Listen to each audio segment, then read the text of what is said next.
Hello बच्चों, शुरू करते हैं आज की क्लास। तो पिछली क्लास में अपने बात की थी युगली कमल के बारे में। अगर आपने वो नहीं देखी तो जरूर देख लेना। और इसी तरह के एजुकेशनल कंटेंट के लिए मैं इंस्टाग्राम और फेसबुक पर भी जरूर फॉलो करें।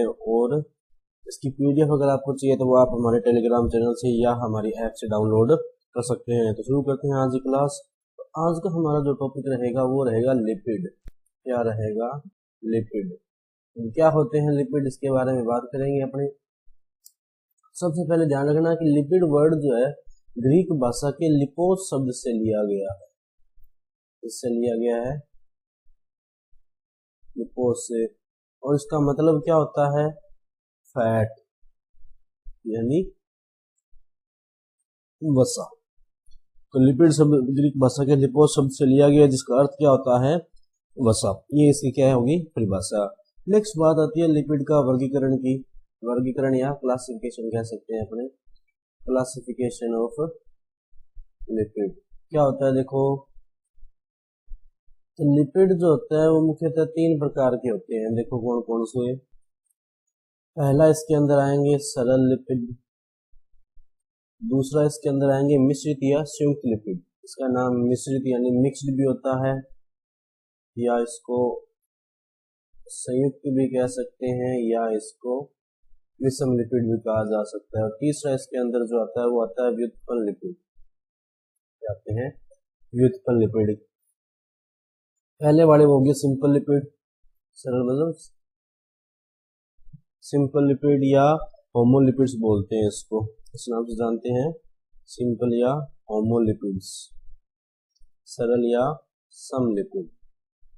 दूसरा इसके अंदर जो आता है वो आते हैं मिश्रित यानी मिक्स्ड लिपिड्स। कौन से आते हैं? मिक्स्ड लिपिड या कंपाउंड लिपिड्स। कंपाउंड लिपिड्स, या इसको कह सकते हैं अपने क्या, हेटेरोलिपिड्स। हेटेरोलिपिड्स। और थर्ड इसके अंदर जो आते हैं वो आते हैं व्युत्पन्न लिपिड या ड्राइव लिपिड्स। ड्राइव लिपिड्स या व्युत्पन्न लिपिड क्या होते हैं? जो किसी दो अन्य लिपिड्स को मिलाकर तीसरा लिपिड तैयार किया जाता है। सरल या सिंपल लिपिड के अंदर पहला जो आता है वो आता है वसा व तेल। वसा व तेल, फैट एंड ऑयल। क्या आता है? Fat and oil. और दूसरा इसके अंदर जो आएगा वो आता है मोम, वैक्स। क्या आता है? वैक्स। उसके बाद में अगर अपने बात करें मिश्रित लिपिड में, तो मिश्रित लिपिड में जो है वो 2-3 एक लिपिड्स आते हैं। कौन कौन से आते हैं वो देखो। मिश्रित लिपिड के अंदर पहला जो आता है वो आता है फास्फोलिपिड। इनमें हिंदी और इंग्लिश में नेम सेम ही है, तो फॉस्फोलिपिड। दूसरा इसके अंदर जो आता है वो आता है ग्लाइकोलिपिड। क्या आता है? ग्लाइकोलिपिड। और थर्ड इसके अंदर जो आएगा वो आएगा व्युत्पन्न लिपिड कह सकते हैं। पर व्युत्पन्न की क्योंकि अपने अलग कैटेगरी बना दी, तो 2 ही मानो इसके अंदर मेनली कितने होते हैं? 2 ही होते हैं। और व्युत्पन्न लिपिड तो ये हो गया, व्युत्पन्न लिपिड में एक ही होता है, इसमें कोई खास डेफिनेशन नहीं होती। ये हो गया इसका वर्गीकरण। पहले सरल और सम, फिर मिश्रित या व्युत्पन्न, और तीसरा हो गया व्युत्पन्न। ये हो गया इसका क्लासिफिकेशन। नेक्स्ट बात करते हैं अपने सबसे पहले वसा व तेल की। कौन सा आता है अपने? वसा व तेल क्या होते हैं? सबसे इंपॉर्टेंट जो है वो यही है, आप ये ध्यान रखना, वसा व तेल। तो सबसे पहले बात करते हैं वसा। तो वसा कैसे बनती है ध्यान रखना। ग्लिसरॉल, ग्लिसरॉल प्लस संतृप्त वसा अम्ल से जो बनते हैं, तो संतृप्त वसा अम्ल से बने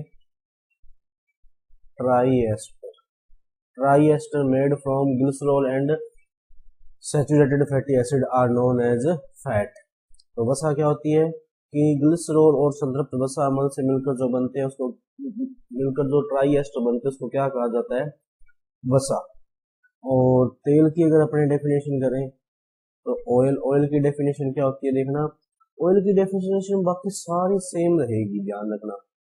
तेल की जो डेफिनेशन है बाकी सारी क्या रहेगी? सेम। अच्छा, डिफरेंस कहाँ आएगा? जहां वसा में अपने संतृप्त वसा अम्ल लिए थे, यहाँ कौन से वसा अम्ल लिए जाएंगे? असंतृप्त वसा अम्ल। कौन से लिए जाएंगे? असंतृप्त वसा अम्ल।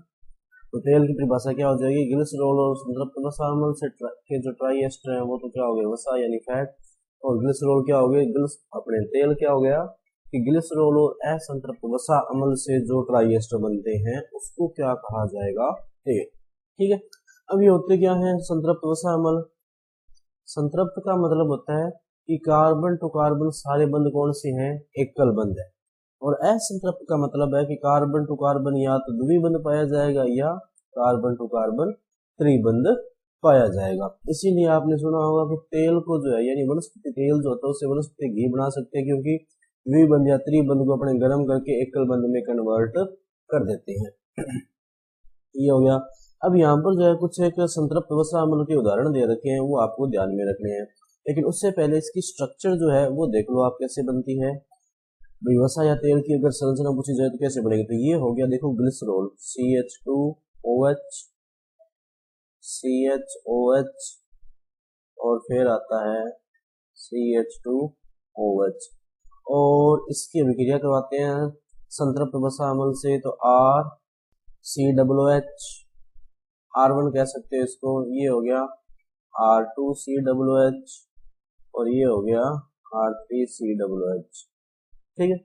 इसकी अभिक्रिया करवाई। अब होगा क्या कि यहाँ से तो निकलेगा OH और यहाँ से क्या निकलेगा? H। इसी तरह यहाँ से H, यहाँ से OH, यहाँ से H, यहाँ से OH।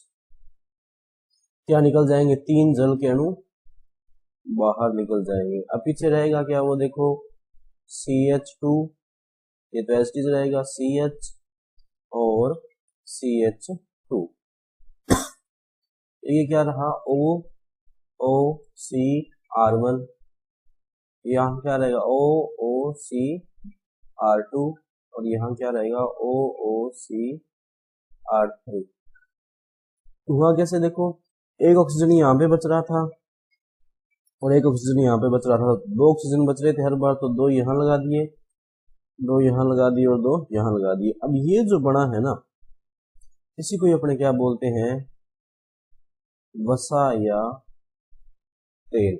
अगर ये जो वसा अम्ल मैंने लिए हैं, ये RCOOH वाले, अगर ये संतृप्त हुए सारे के सारे, तब तो क्या बन जाएगी? वसा। और अगर ये असंतृप्त हुए तो ये क्या बन जाएगा? तेल। और ये क्या है? ग्लिसरॉल।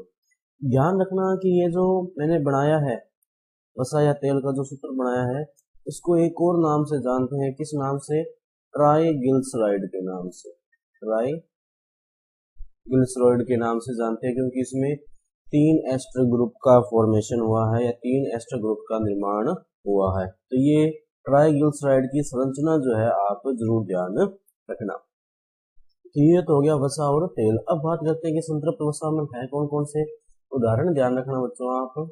संतृप्त वसा अम्ल कौन कौन से हैं? देखो एक तो है पामीटिक अम्ल, क्या है? पामीटिक एसिड। दूसरा इसके अंदर आता है स्टीयरिक एसिड। क्या आता है? स्टीयरिक एसिड यानी स्टीयरिक अम्ल। अगर इसका सूत्र लिखना चाहो तो आप सूत्र भी लिख सकते हो। इसका सूत्र होता है C15H31COOH। और स्टीयरिक मतलब 17, पामीटिक मतलब 15, स्टीयरिक मतलब 17, C17H35COOH। अब ये आया कैसे? एल्केन के सूत्र से। एल्केन का सूत्र क्या होता है? CnH2n+2। एल्केन का फॉर्मूला n की वैल्यू 15 रखोगे आप, 15 × 2 30 + 32 और एक कम कर देंगे क्योंकि COOH जोड़ना है। सेम यहाँ पे 17 रखेंगे, 17 का डबल 34 + 2 करना था 36 हो जाता। एक कम करके क्या जोड़ दिया मैंने? COOH। ये तो हो गया संतृप्त वसा अम्ल। अब आते हैं असंतृप्त पे। असंतृप्त वसा अम्ल कौन से हैं? इसके अंदर पहला जो एग्जांपल आता है वो आता है लिनोलिक अम्ल। लिनोलिक अम्ल। फिर आता है ओलिक अम्ल। फिर आता है लिनोलेइक अम्ल। लिनोलेइक अम्ल यानी एसिड। और फिर इसके अंदर आता है आर्किडोनिक अम्ल। क्या आता है? आर्किडोनिक अम्ल। ये हो गए असंतृप्त वसा अम्ल। अब इसमें एक क्वेश्चन आता है, देखो बच्चों क्या इंपॉर्टेंट है ये, कि वसा ठोस होती है, वसा क्या होती है, ठोस व तेल द्रव, क्यों? इसका आंसर देखो यहाँ पर मिल जाएगा अपने को, कैसे, ये दूसरा परिभाषा की थी ना अपने जब ये प्रश्न पूछा जाए ना आपसे कि वसा ठोस होती है तेल द्रव होती है, तो सबसे पहले डेफिनेशन लिखेंगे गिल्स रोल। वसा क्या होता है, गिल्स रोल संतृप्त वसा अम्ल, और तेल क्या होता है, गिल्स रोल और असंतृप्त वसा अम्ल।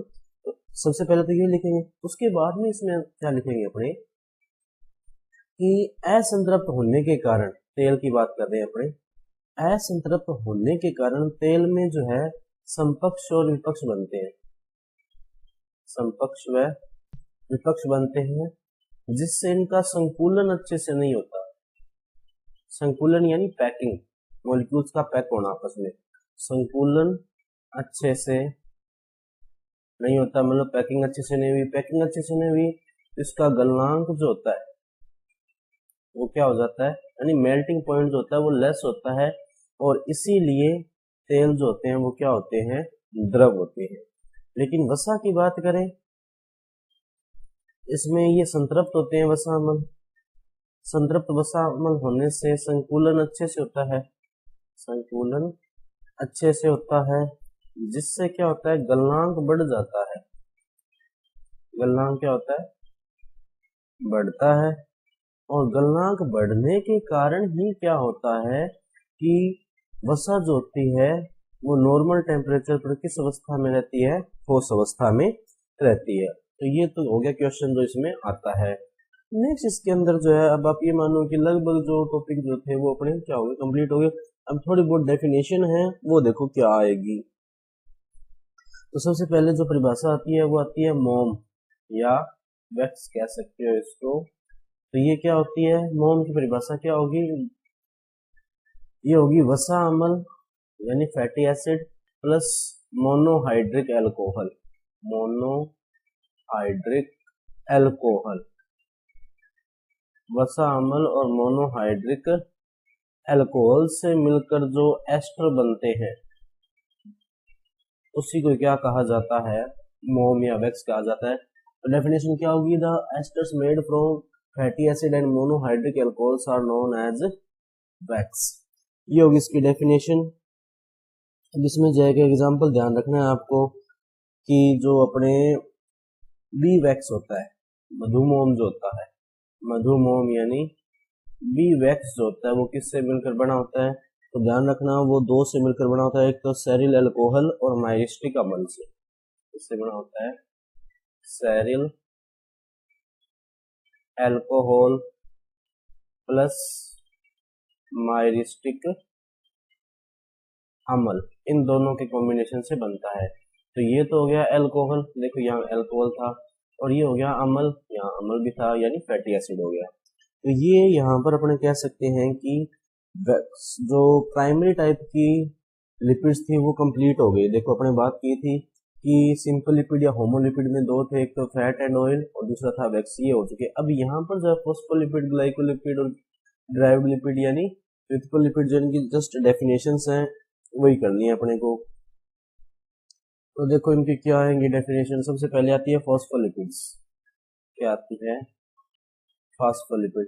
तो ये भी नॉर्मल लिपिड्स की तरह लिपिड ही होते हैं, लेकिन ये डिफरेंट कैसे होते हैं वो समझना इस बात को कि फॉस्फोलिपिड जो होता है इसके अंदर फैट के अलावा कई और ग्रुप पाए जाते हैं, जैसे कि अल्कोहल हो गया या नाइट्रोजनस बेस हो गया या फास्फोरिक अम्ल हो गया, वो पाए जाते हैं। तो देखो भाई क्या होते हैं फॉस्फोलिपिड में, फॉस्फोलिपिड में अल्कोहल तो है ही है, भाई अल्कोहल ग्रुप तो होगा, लेकिन अल्कोहल ग्रुप के अलावा इसके अंदर क्या होते हैं, नाइट्रोजनस क्षार यानी ऑर्गेनिक बेस होते हैं या नाइट्रोजनस बेस होते हैं। उसके अलावा इसके अंदर क्या होता है, ये ध्यान रखना, वो होता है फॉस्फोरिक अम्ल, क्या होता है, फॉस्फोरिक अम्ल। तो फॉस्फोलिपिड की परिभाषा क्या होगी कि यह सामान्य लिपिड की तरह होते हैं, लेकिन इसमें वसा अम्ल और अल्कोहल के अलावा भी, अल्कोहल है वसा अम्ल, अच्छा वसा अम्ल तो लिखा ही नहीं, वसा अम्ल भी होता है, ध्यान रखना, क्योंकि लिपिड बिना वसा अम्ल के तो बढ़ नहीं सकता। तो वसा अम्ल और अल्कोहल तो होते ही होते हैं, लेकिन उसके साथ साथ क्या होते हैं, नाइट्रोजनिक क्षार या कार्बनिक क्षार जिसको कहते हैं वो भी पाया जाता है, और फॉस्फोरिक एसिड भी पाया जाता है। या ये कह सकते हैं कि phospholipids are lipids in which nitrogenous base and phosphoric acid is also found apart from fatty acid and alcohol. ठीक है, नेक्स्ट इसके अंदर आते हैं ग्लाइकोलिपिड। क्या आते हैं? ग्लाइकोलिपिड। नेम इसका सेम ही है हिंदी एंड इंग्लिश में। इसमें भी वही, एक तो अल्कोहल ग्रुप तो होगा ही होगा क्योंकि लिपिड है, अल्कोहल होगा। दूसरा इसके अंदर जो होगा वो क्या होगा? फैटी एसिड यानी वसा अम्ल होगा। इसके अलावा इसके अंदर क्या होता है, ध्यान रखना कि नाइट्रोजनस बेस भी होता है, यानी नाइट्रोजनस क्षार या कार्बनिक क्षार भी होता है, लेकिन H3PO4 जो होता है वो नहीं पाया जाता, ये ध्यान रखना। एंड H3PO4 ये इसमें प्रेजेंट नहीं होता। इसको क्या कहा जाता है? ग्लाइकोलिपिड। क्या कहेंगे? ग्लाइकोलिपिड। और ये कहाँ होते हैं मेनली? ये होते हैं लीवर में, हमारा जो ब्रेन होता है उसके अंदर, या व्हाइट ब्लड कार्पसल्स जो होते हैं उसके अंदर होते हैं। और जो फॉस्फोलिपिड होते हैं वो सेल मेम्ब्रेन की जो स्ट्रक्चर होती है उसके अंदर पार्टिसिपेट करते हैं। और अब इसमें जो लास्ट इसमें आते हैं वो आते हैं व्युत्पन्न लिपिड या डिराइव्ड लिपिड्स। व्युत्पन्न लिपिड, देखो भाई क्या होते हैं व्युत्पन्न लिपिड। तो व्युत्पन्न लिपिड क्या होते हैं कि सरल और सिंपल लिपिड के कॉम्बिनेशन से बनते हैं। ये किससे बनते हैं? सरल यानी जो सिंपल लिपिड्स है और जो कंपाउंड लिपिड्स है उसके कॉम्बिनेशन से जब कोई थर्ड लिपिड बनता है उसको क्या बोलते हैं? Derived lipids. एग्जाम्पल इसके थोड़े ध्यान रखना कौन कौन से हैं वो देखो। इसका पहला एग्जाम्पल जो आता है वो आता है टर्पिन और स्टेरॉइड और कैरोटिनॉइड। टर्पिन, स्टेरॉइड और कैरोटिनॉइड। ठीक है, ये हो गए इसके एग्जाम्पल, थोड़ा ध्यान रखना इसका। तो इसी के साथ आपका लिपिड टॉपिक जो है वो क्या हो जाता है? कंप्लीट हो जाता है। अगर आपका इससे रिलेटेड कोई डाउट या कोई सजेशन हो तो आप हमें कमेंट सेक्शन में बता सकते हैं। और इसकी पीडीएफ आपको टेलीग्राम चैनल पर मिल जाएगी। और इसी तरह के एजुकेशन कंटेंट के लिए मैं इंस्टाग्राम और जो फेसबुक उस पर भी जरूर फॉलो करें। तो मिलते हैं अगली क्लास में, तब तक के लिए पढ़ते रहिए। नमस्ते।